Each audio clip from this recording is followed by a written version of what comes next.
ഈ വേദിയിൽ ഞാൻ ഇവിടെ നിൽക്കുമ്പോൾ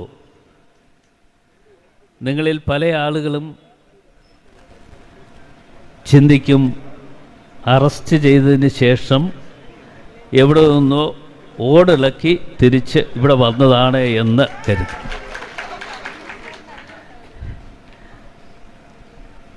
ഈ ചാനലുകാരുണ്ടാക്കുന്ന അറസ്റ്റ്,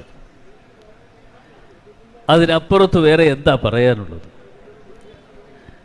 ഒരു ദിവസം മൊത്തം ഒരു ചാനൽ ആഘോഷിക്കുകയായിരുന്നു.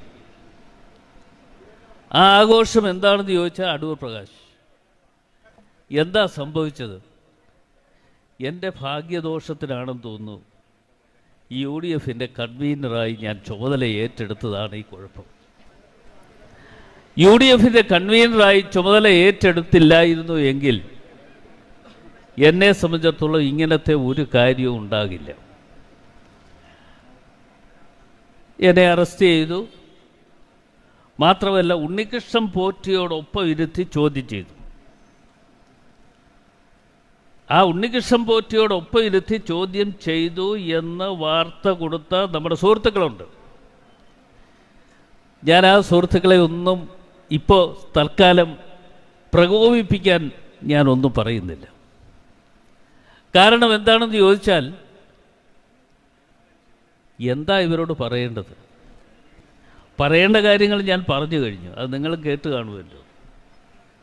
പറയേണ്ട കാര്യങ്ങൾ, എന്നെ ഇവിടെ സ്റ്റേറ്റ്മെൻറ്റ് ഒന്ന് തന്നാൽ കൊള്ളാം എന്ന് അന്വേഷണ ഉദ്യോഗസ്ഥൻ എന്നെ അറിയിച്ചപ്പോൾ, സത്യം പറയാമല്ലോ, അന്ന് പാർലമെൻറ്റ് സമ്മേളനം ഉണ്ടായിരുന്നു എന്നുള്ളത് മാത്രമല്ല, പാർലമെൻറ്റിൽ നിശ്ചയമായും എത്തിച്ചേരണമെന്ന് വിപ്പും തന്നു എന്നുള്ളത് കൊണ്ട് ഞാൻ അവിടേക്ക് പോവുകയാണ് ചെയ്തത്.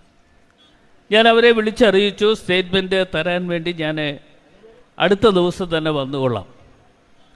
ഉപ്പളയിൽ നടന്ന നമ്മുടെ ജാഥയുടെ ആരംഭം കുറിച്ചതിന് ശേഷം അവിടെ നിന്ന് ട്രെയിൻ കയറി നേരെ പോവുകയാണ് ചെയ്തത്.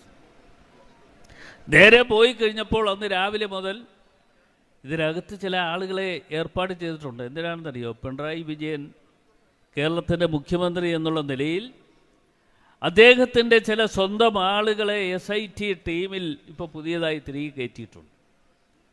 ആ SIT ടീമിൽ തിരികെ കയറ്റിയിട്ട് അവരാണ് വാർത്ത കൊടുക്കുവാൻ, വാർത്തകൾ ഇന്ന ആൾ വന്നിരിക്കുന്നു. ഞാൻ ഒളിച്ചോട്ടം നടത്തിയൊന്നും അല്ല നേരെ പോലീസ് ഹെഡ്ക്വാർട്ടേഴ്സിൽ ചെന്നത്. നേരെ